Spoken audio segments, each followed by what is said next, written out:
Okay, so this deep dive, we're digging into the 5 a.m. Club. Yeah, Have you heard of this one? I have heard of it. The whole billionaire mentor on a private island thing. Right. Definitely, it hooked me too, I have to admit. Yeah. But Beyond the exotic setting. beyond that, I feel like there's some surprisingly practical wisdom tucked away in this story. I think that's what's so fascinating about how the author chose to kind of use this fictional journey to explore some very real concepts, about productivity and mindset and Right, like the idea of a victory hour before the sun even rises. yes. It's not just about like waking up early, it's about reclaiming those precious hours for yourself. Mm. For Exactly. Yeah. Think about how often do you feel like you're just playing catch up throughout the day, and reacting to everyone else's agenda. This 5 a.m. concept is about like really flipping the script and like taking control of your day before it even begins. and that's where like the 20-20-20 formula comes in, right? Breaking down that first hour into Precisely. those three Yeah. distinct blocks. It's not just about the activities themselves, but kind of the science behind the sequence. Okay.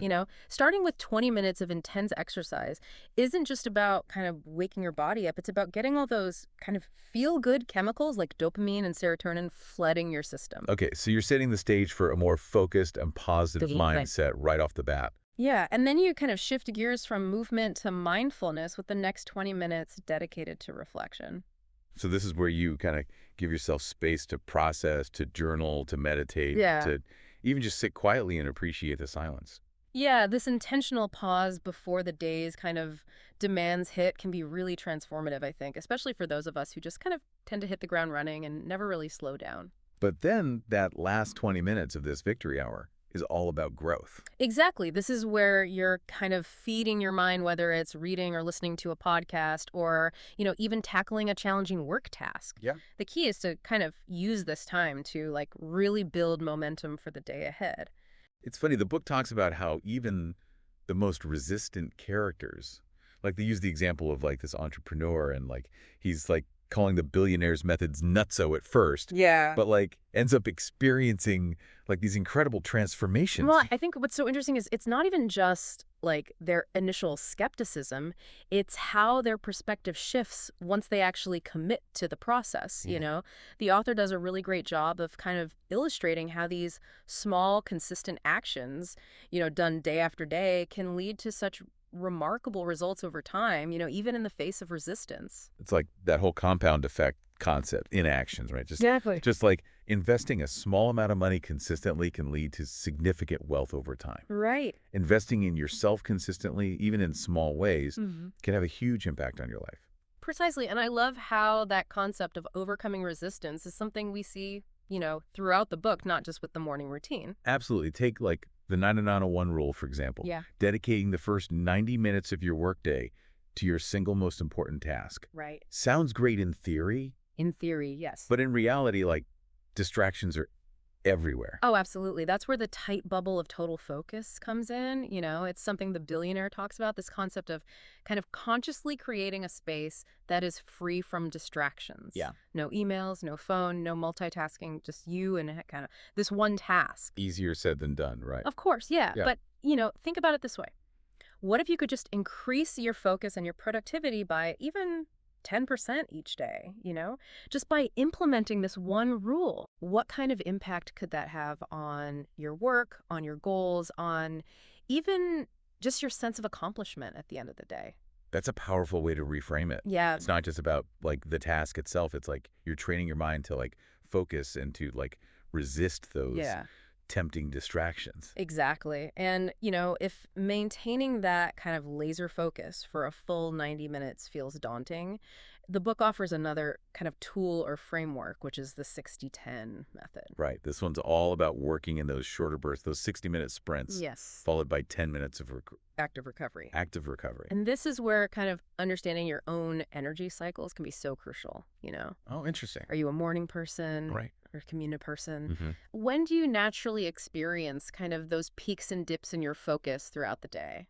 It's about working with your natural rhythms, not against them. Exactly. And It's important to note that those 10-minute breaks, we're not talking about like scrolling through social media or, Yeah. anything like that. It's about giving your mind a true reset. So, a quick walk, some stretching, listening to music, anything that kind of helps you disconnect and recharge. It's like you're hitting the refresh button on your Yes, brain so exactly. you can come back to your work feeling re-energized and ready to tackle the next challenge. It's funny how, sometimes these kind of seemingly simple concepts, like waking up early or taking strategic breaks throughout the day, are often the ones that we resist the most. And yet, the book suggests that those are often the very things that can have the most profound impact on our lives. And that idea of kind of embracing discomfort and like pushing beyond those self-imposed limitations, I think, is such a powerful recurring theme that we see Yes. throughout the story. And speaking of pushing boundaries, let's talk about the billionaire's unconventional approach to sleep. Yes. In a culture that often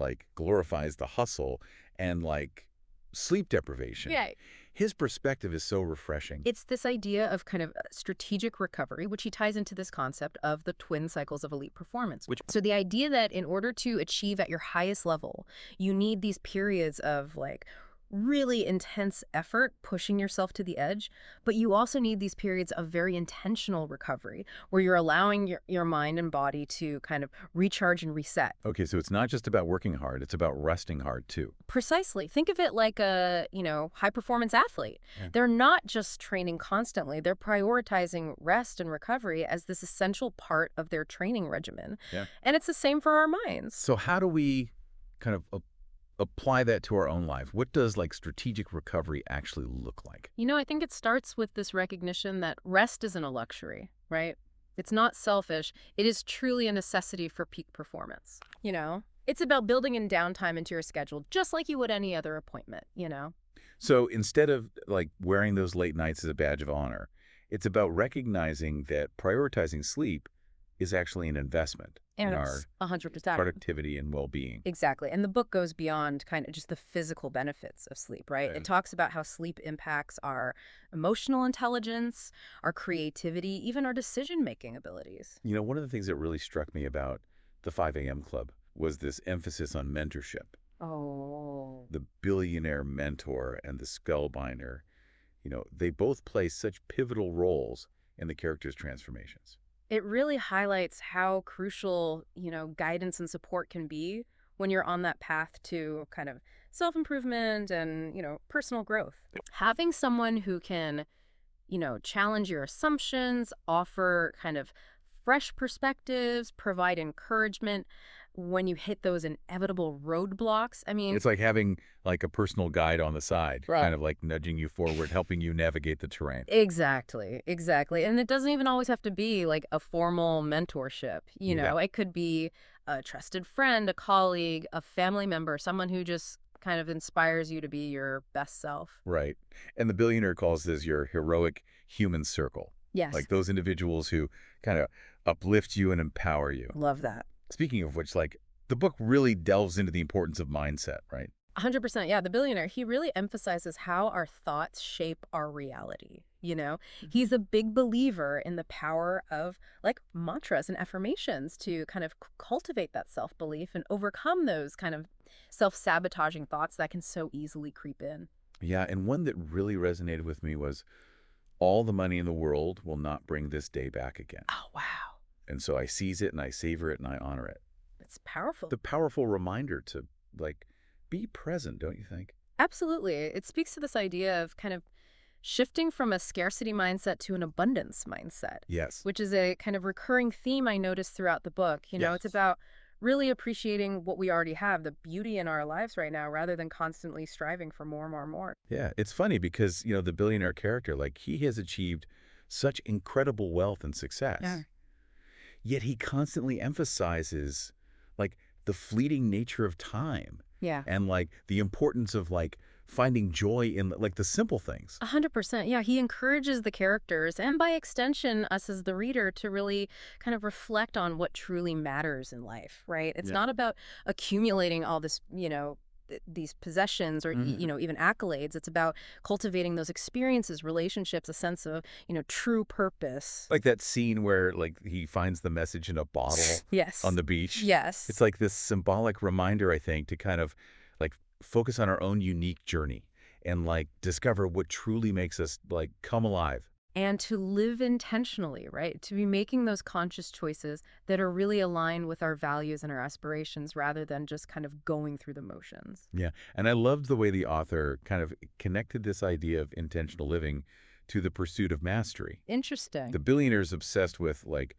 excellence in all areas of life, from like work to relationships to personal growth. Well, and he used that metaphor of the Taj Mahal, Yeah. right? This kind of testament to, years of kind of dedicated craftsmanship Oh, yeah. to illustrate this point. It's not about like overnight success. It's like the daily commitment to like honing your craft, Yeah. sweating the details, Right, and exactly. striving for like excellence in all that you do. It's that kind of practice over perfection. He even uses Formula One pit crews Oh, I love that. as an example, Well, yes. emphasizing how like those tiny, seemingly insignificant details can be the difference between winning and losing. Totally. It's about that same level of precision and dedication to like every aspect of our lives. And he calls it granularity. Yeah. This idea of like having that deep understanding and meticulous execution as opposed to kind of just this like superficiality. But it's not just about like achieving mastery for like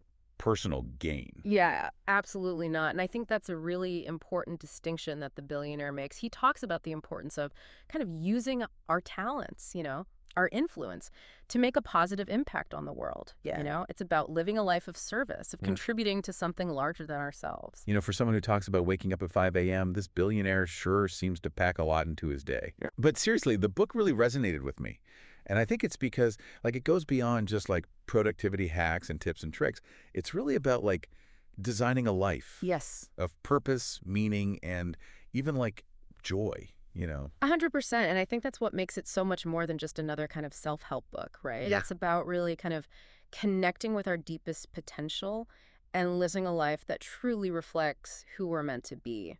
Speaking of like connecting with our potential, the book dives into this concept that I found really intriguing, Okay. which is learned victimhood. Oh, yes, that tendency we kind of develop sometimes as we get older to kind of blame external circumstances for our struggles or to kind of just settle for mediocrity because we've convinced ourselves like, oh, this is just who I am. I'm not capable of more. Exactly. It's almost like we kind of unconsciously adopt this victim mentality, Yes. which then becomes like a self-fulfilling prophecy. Exactly. 100%. But the book challenges us to kind of like recognize those patterns within ourselves and to like consciously choose a different path, right? Absolutely. It's about reclaiming our power, stepping into our agency, and realizing that we are, in fact, like the architects of our own lives. I love that. So, like, how do we break free from those like ingrained patterns of learned victimhood? Yeah, well, the book introduces this concept of the four interior empires as a framework for creating kind of that lasting change. Okay.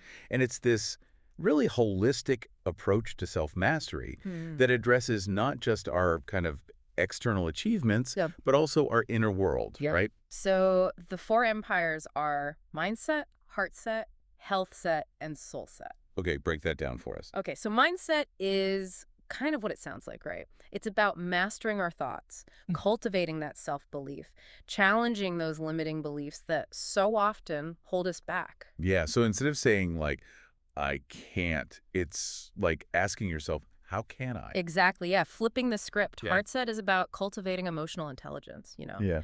managing our energy, building strong relationships, approaching challenges with resilience, with empathy. And then health set is pretty self-explanatory. Right. That's the kind of taking care of our physical body piece. Taking care of the physical body, yeah. Through nutrition, exercise, sleep. Right. And then finally, soul set, which is kind of my favorite. Yeah. It's about connecting with our deepest values, finding that sense of meaning and purpose, and living a life that really feels aligned with our kind of most authentic selves.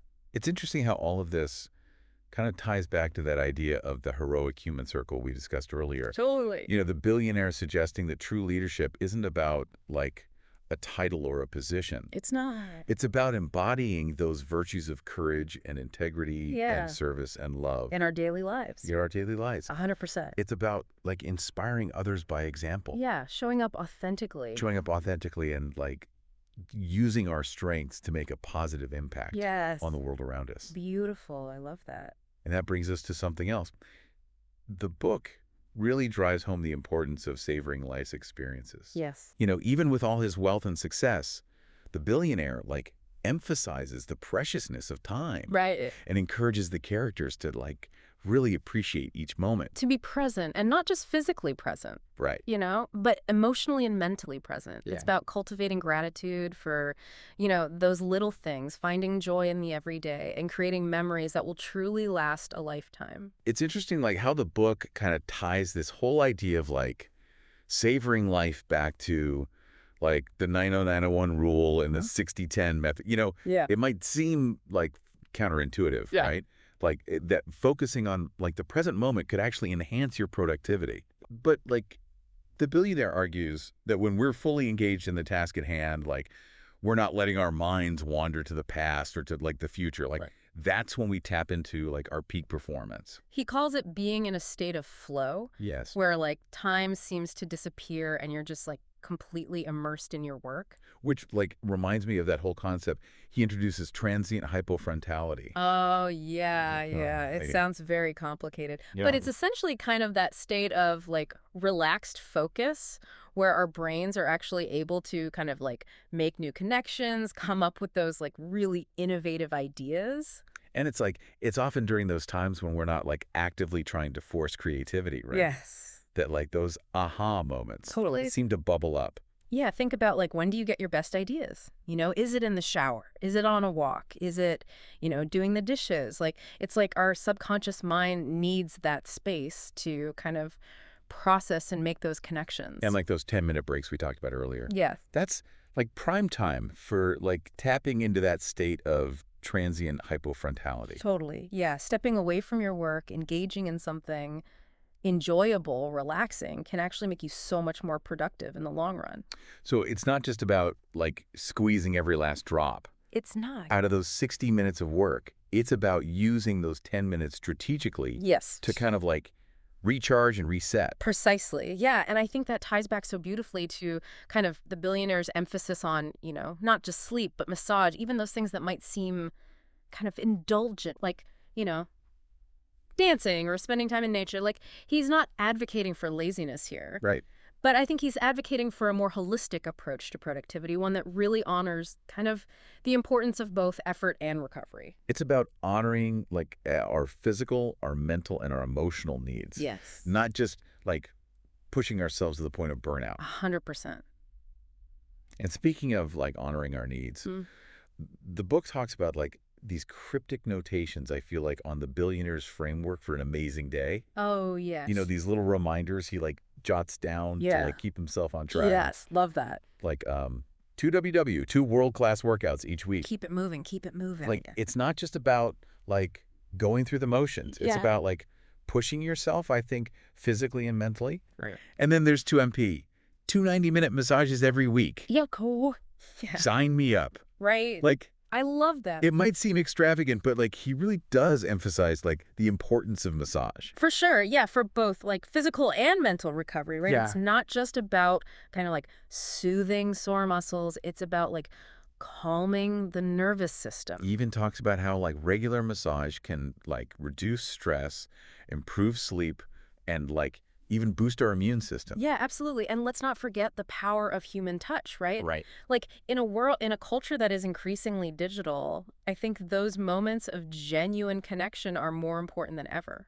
Which reminds me of that beautiful poem. Do you remember that part Which one? where he like shares about the touch of the hand? Oh, yes. It's just like this reminder that like even the smallest gestures Yeah. of kindness, of connection, So powerful. can have such a profound impact. Absolutely. And it ties back to that heroic human circle, right? Yeah. It's not just about like our own individual journeys. It's about how we can show up for others, how we can offer that support, and how we can kind of build those meaningful connections. And finally, we can't forget about the billionaire's 11 magic charms. Oh, yes. Love these. Quiet. The Like talismans. these little talismans, each representing like a key principle for like living a more fulfilling life. And like he touches on them. Yeah, they're so good and they're so beautifully woven into the story, right? It's Mhm. not just like, here's a list of principles. Like, he really brings them to life through these kind of tangible objects. Yeah, like Yeah. the mirror, right? Like Yeah. symbolizing like self-awareness. Reflection. Yeah. Yeah, it's like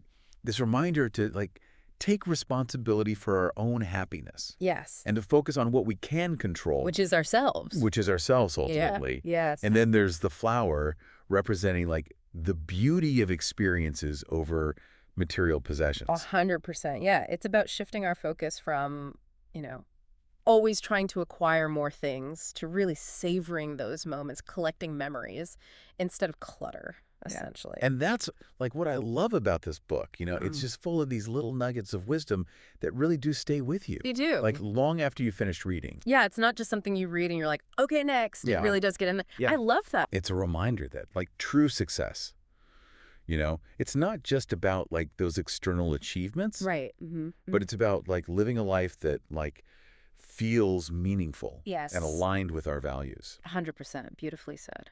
So as we kind of like wrap up our deep dive into the 5 a.m. club, Okay. what's like the one takeaway you hope our listeners like walk away with? For me, it goes back to this idea that it's never too late to design a life you absolutely love. Okay. It might start with waking up an hour earlier, but it's really about making those conscious choices, every single day that move you closer to your full potential, to really stepping into the best version of yourself. Beautifully said. Yeah. And remember, as the billionaire reminds us, tomorrow is a promise, not a fact. So good. So let's make today count. Yes. Love it.